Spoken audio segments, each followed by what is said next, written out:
Olá, investidor arrojado, tudo bem? Eu sou o Guilherme e este é o Carteira Arrojada. E hoje eu queria conversar com vocês novamente sobre a AES Brasil, antiga Tiet 11. Como vocês devem lembrar do vídeo anterior, nós havíamos comentado sobre a empresa, que ela fez uma migração das suas ações para o novo mercado e mudando o seu código de Tiet 11 para AESB3. E de lá para cá, foi no dia 29 de março, agora de 2021, foi feita a mudança então, da empresa para o novo mercado e ela passou a ser negociada exclusivamente com ações ordinárias. E de lá pra cá a gente percebeu que houve uma queda meio acentuada. Se a gente pegar aí a última máxima, foi 17,69 e ela derreteu aí até os 14,90. Derreteu mais ou menos, né? Porque na verdade caiu 15% aí. Então ela, desde então ela vem tropeçando aí um pouquinho. Se a gente olhar apenas o preço da ação e não a empresa em si, que é um grande erro que as pessoas cometem, olhar somente o preço e não olhar o que tem embaixo do ativo, qual é o lastro daquele ativo. E como eu falei num outro vídeo anterior, não aconteceu nada com a empresa entre o dia 29 e agora 29/4. Na verdade, assim, vai sair o resultado do primeiro trimestre, tá? Agora na quarta-feira, dia 5 de maio. Já está agendado aqui no canal de RI deles, se vocês olharem. Já tem um convite aqui, né? Foi feito no dia 18. Então no dia 5 de maio vai ser o primeiro resultado trimestral. E o que eu queria mostrar hoje para vocês é como a gente aproveita esse tipo de situação de observar que o preço da ação continua caindo. Eu queria fazer uma previsão com vocês, na verdade, é um exercício futurológico, vamos dizer assim. A gente vai pegar a planilha dos dividendos pagos, tá? Eu já estou com ela aberta aqui. Os últimos 5 anos de rendimentos da AES Brasil. Então vamos lá. Se nós pegarmos aqui, 2016 em diante, preço pago por unit. Então a gente vai ter uma média aqui, Durante 2016 foram pagos R$ 1,03. 2017, 0,86. 2018, 0,86 de novo. 2019, 0,87. E 2020, 0,83. Tá, o que a gente quer fazer aqui? O exercício é simples. A gente vai fazer uma estimativa de quanto que a gente acredita que ela possa pagar em 2021. E aí vocês vão entender por que eu estou falando isso.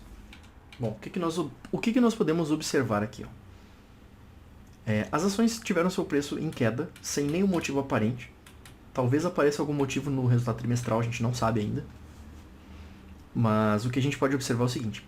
Nesses últimos 5 anos, boa parte do dividendo ela paga no primeiro e no segundo trimestre. Aqui ela pagou 0,55 centavos de um total de 1,03. Então deu um pouquinho mais, 0,49 aqui contra 0,55 dos dois primeiros. Aqui vai ser a mesma coisa, 0,60 de 0,86, foi uma boa parte aqui do que foi recebido em 2017, foram nos primeiros 2 trimestres. 2018 também, 0,44 do 0,86, então foi um pouquinho abaixo da metade. E aqui 2019 foi um ano diferente, ele pagou mais nos últimos 2 trimestres. Aqui ele pagou 0,25 e aqui embaixo pagou 0,62. E 2020 foi a mesma coisa. A parte maior do dividendo pago pela empresa foi nos primeiros 2 trimestres.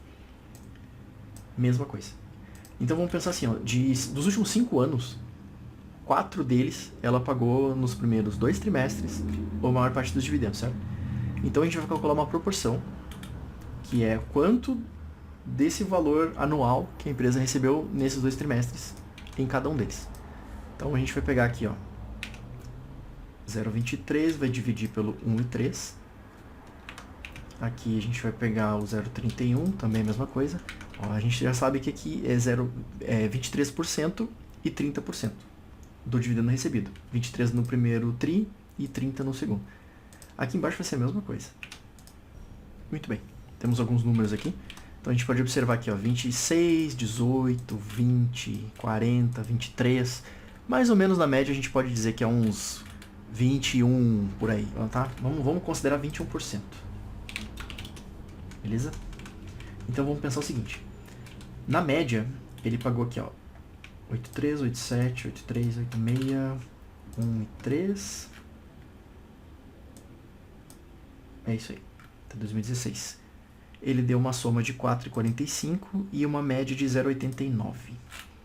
Então, em média, ele teria que pagar 0,89 em 2021. São valores que a gente está inventando aqui, tá? Só para fins de exercício.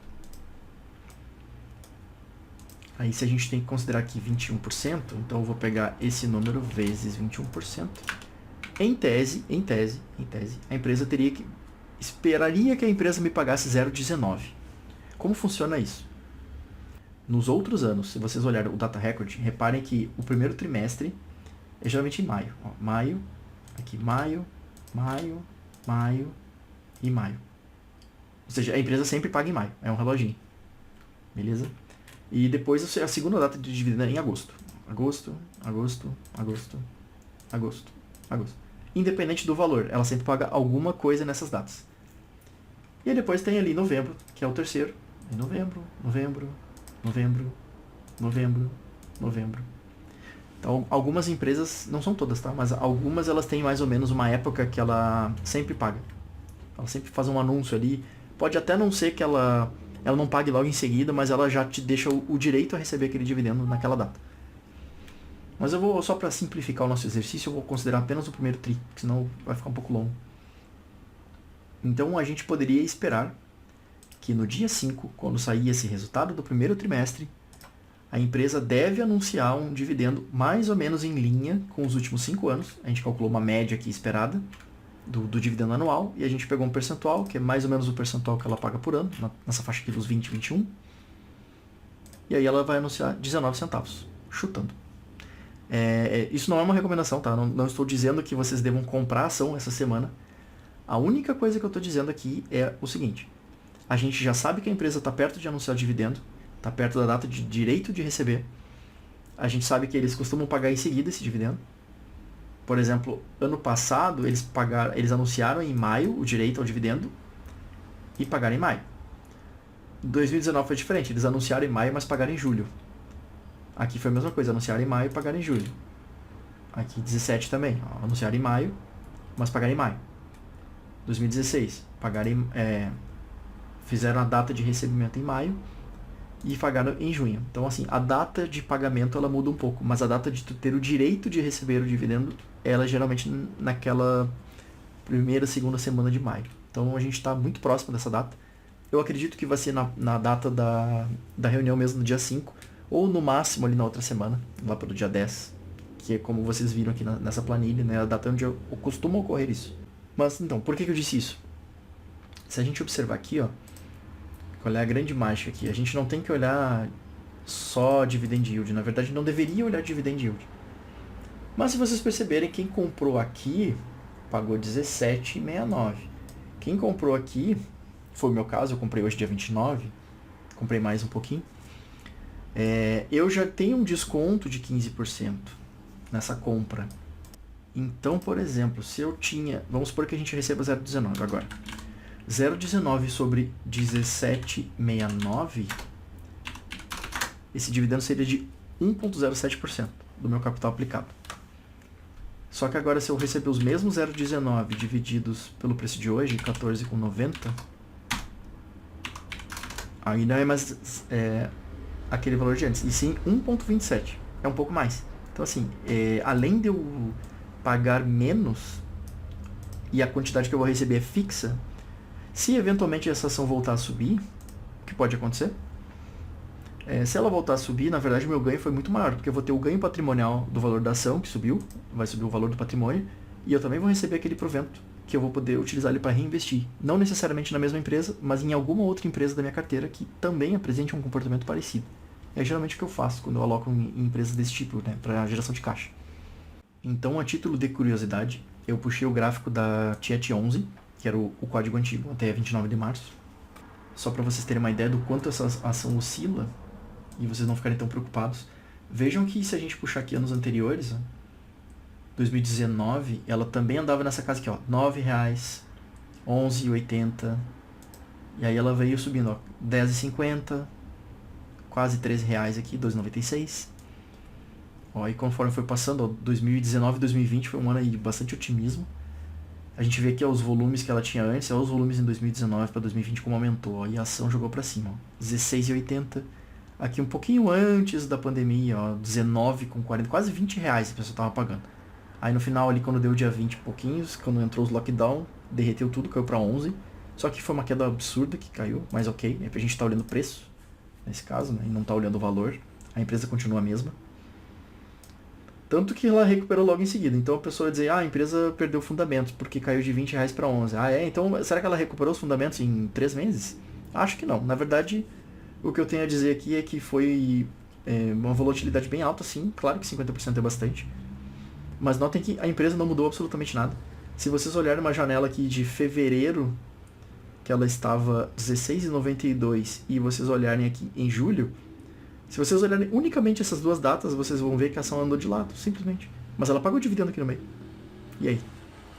Então, na verdade, quem se manteve aqui, quem conseguiu aportar nessas pequenas quedas pontuais, tem mais patrimônio do que quem não comprou. Apesar de ser o mesmo preço, agora vocês têm mais ações, porque vocês compram nessas baixas, né, quando elas têm essas quedas pontuais.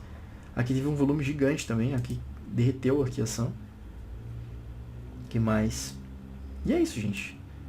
Aqui já é 2021, ela chegou aí a 17,80. Ela caiu de novo pra cá, ela chegou a estar aí na faixa dos 15 e pouquinho, aí isso ainda no começo de março. Aí com a expectativa de novo mercado, jogaram ela lá pra cima de novo, 17,50. E aí agora a gente vê ela caindo lá dos 17,69 para 14,90. Eu consegui pegar hoje a 14,92 ainda. Meio que sorte ou não, mas independente disso, tá? Eu acho que olhar o preço é só se vocês quiserem fazer esse tipo de situação. Vocês antecipam aqui uma data que vai pagar um dividendo, vocês têm mais ou menos uma previsão de quanto vai entrar. É difícil estipular isso aqui. Se vocês olharem anos anteriores, reparem que não é por acaso que ele pagou um pouco mais, porque o payout foi mais de 100%, então eles estão pagando acima do lucro. 102, 112, 126, 106, 120. Então, assim, o payout finalizado aqui do ano, 117, 113, o do ano passado foi menos, foi 88. Eles seguraram um pouco do caixa. Também por isso que reduziu de 87 e 86 dos anos anteriores para 83. Caiu um pouquinho. E tudo bem, não tem problema. A empresa se resguardou um pouco mais no seu caixa, né? Tanto que eles ainda nem definiram uma data para pagar os juros sobre capital próprio do quarto trimestre. Eles definiram aqui uma data de direito, né, que foi lá em dezembro, mas não definiram a data em quando vai ser pago ainda. Eu imagino que deva ser junto já com esse primeiro trimestre. Devam liquidar esse aqui, que foi aberto do ano passado, e eu boto mais o primeiro trimestre junto. E é isso, gente. Se a gente for aí expandir esse outro cálculo, né, para fechar aqui, vai ter uma noção aqui, 22 para 19. Daria para fazer até uma regrinha de 3 aqui, para ter mais ou menos uma noção de quanto que poderia se receber em cada um desses eventos. A gente não sabe nem se eles vão pagar JCP esse ano, ou se vai ter mais de um. Não tem como a gente saber isso. Tá? Por mais que seja, ok, todo ano é assim, pode ser que naquele ano específico eles mudem. Ah, mudou a regra, porque agora a empresa é novo mercado, então a gente está querendo fazer outros investimentos e a gente não vai pagar tanto dividendo esse ano. Pode acontecer. Pode ser que chegue aqui e eles anunciem um dividendo que nem esse aqui, ó, 0,09, tipo, nada. Aí tu olha, poxa, mas o cálculo, o cara disse que estava assim. Não, eu não estou dizendo que está assim. Eu fiz apenas uma conta matemática considerando 5 anos de proventos. Simples. Então não é dica, não é recomendação, não é nada disso. É uma estratégia que vocês podem utilizar para fazer um cálculo de expectativa, vamos dizer assim, de recebimentos. Então é isso, gente. Né? Não fiquem preocupados aí com a SB Brasil. Esperem os resultados do primeiro TRI. Quando sair, a gente vai conversar aqui, vai ter um vídeo novo. Aí a gente comenta o resultado e vê se faz sentido essa queda aí de 15%, ou se de repente eles vão estilingar a ação lá para 17% de novo. E aí quem ficou com medo e vendeu no fundo em pânico, perdeu dinheiro, infelizmente. Mas faz parte do jogo. Renda variável, ela varia para baixo e para cima. E é isso, povo. Um abraço para vocês e até o próximo vídeo.